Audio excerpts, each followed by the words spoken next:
KaraokeBooks.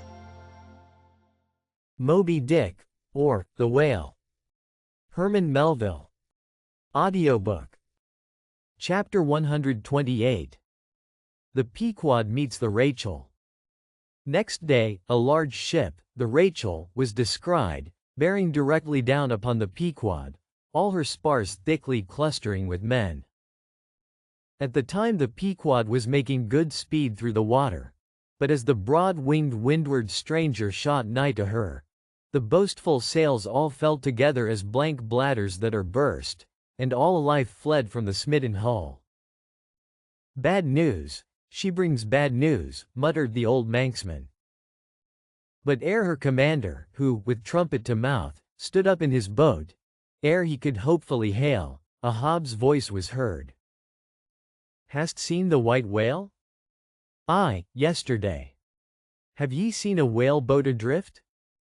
Throttling his joy, Ahab negatively answered this unexpected question, and would then have fain boarded the stranger, when the stranger captain himself, having stopped his vessel's way, was seen descending her side. A few keen pulls, and his boat-hook soon clinched the Pequod's main chains, and he sprang to the deck. Immediately he was recognized by Ahab for a Nantucketer he knew. But no formal salutation was exchanged. Where was he? "Not killed, not killed," cried Ahab, closely advancing. "How was it?" It seemed that somewhat late on the afternoon of the day previous, while three of the stranger's boats were engaged with a shoal of whales, which had led them some 4 or 5 miles from the ship, and while they were yet in swift chase to windward, the white hump and head of Moby-Dick had suddenly loomed up out of the water, not very far to leeward, whereupon, the fourth-rigged boat, a reserved one, had been instantly lowered in chase. After a keen sail before the wind, this fourth boat, the swiftest keeled of all, seemed to have succeeded in fastening, at least, as well as the man at the masthead could tell anything about it. In the distance he saw the diminished dotted boat, and then a swift gleam of bubbling white water, and after that nothing more, whence it was concluded that the stricken whale must have indefinitely run away with his pursuers, as often happens.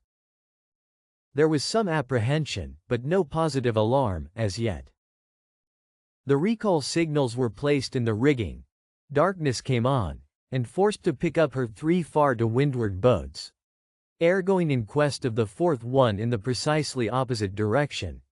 The ship had not only been necessitated to leave that boat to its fate till near midnight, but, for the time, to increase her distance from it. But the rest of her crew being at last safe aboard, she crowded all sail, stunsail on stunsail, after the missing boat, kindling a fire in her try-pots for a beacon, and every other man aloft on the lookout.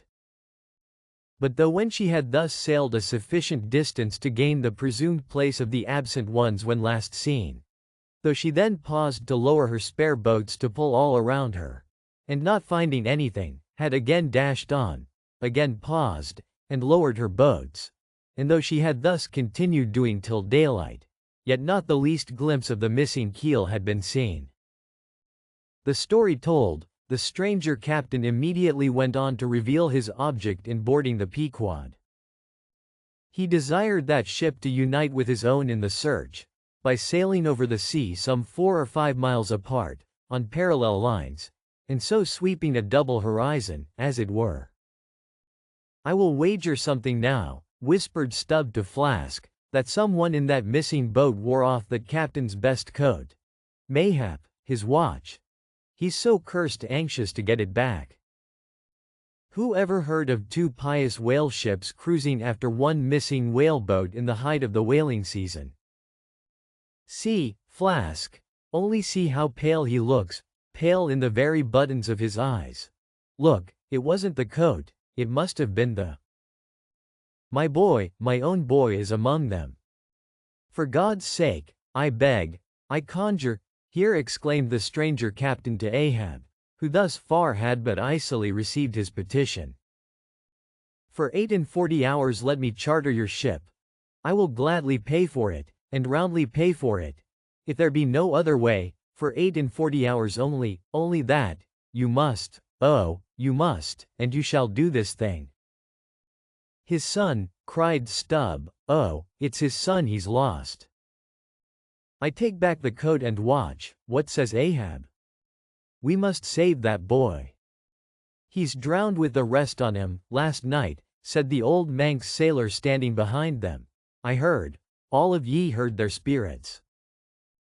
Now, as it shortly turned out, what made this incident of the Rachels the more melancholy, was the circumstance, that not only was one of the captain's sons among the number of the missing boat's crew, but among the number of the other boat's crews, at the same time, but on the other hand, separated from the ship during the dark vicissitudes of the chase, there had been still another son. As that for a time, the wretched father was plunged to the bottom of the cruelest perplexity, which was only solved for him by his chief mates instinctively adopting the ordinary procedure of a whale ship in such emergencies, that is, when placed between jeopardized but divided boats, always to pick up the majority first. But the captain, for some unknown constitutional reason, had refrained from mentioning all this, and not till forced to it by Ahab's iciness did he allude to his one yet missing boy, a little lad, but 12 years old, whose father, with the earnest but unmisgiving hardihood of a Nantucketer's paternal love, had thus early sought to initiate him in the perils and wonders of a vocation almost immemorially the destiny of all his race.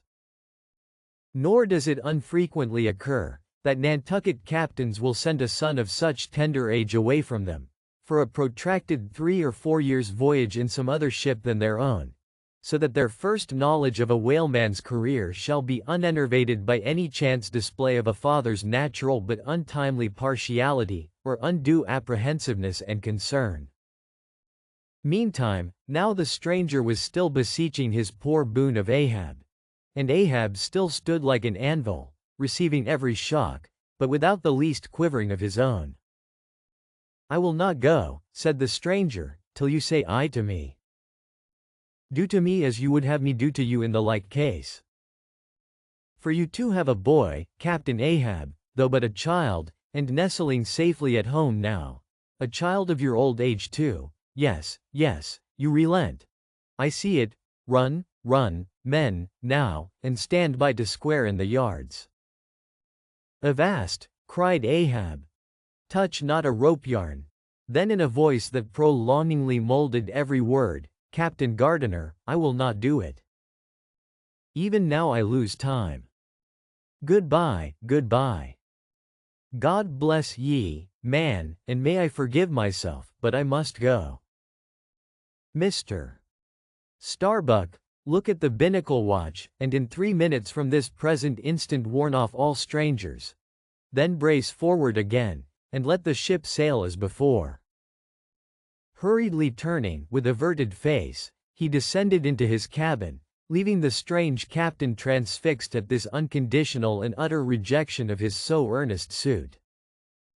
But starting from his enchantment, Gardiner silently hurried to the side.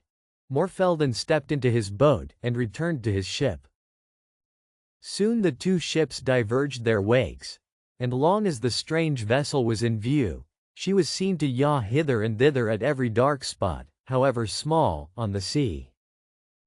This way and that her yards were swung round, starboard and larboard, she continued to tack, now she beat against a head sea, and again it pushed her before it, while all the while, her masts and yards were thickly clustered with men, as 3 tall cherry trees, when the boys are cherrying among the boughs. But by her still halting course and winding, woeful way, you plainly saw that this ship that so wept with spray, still remained without comfort. She was Rachel, weeping for her children, because they were not.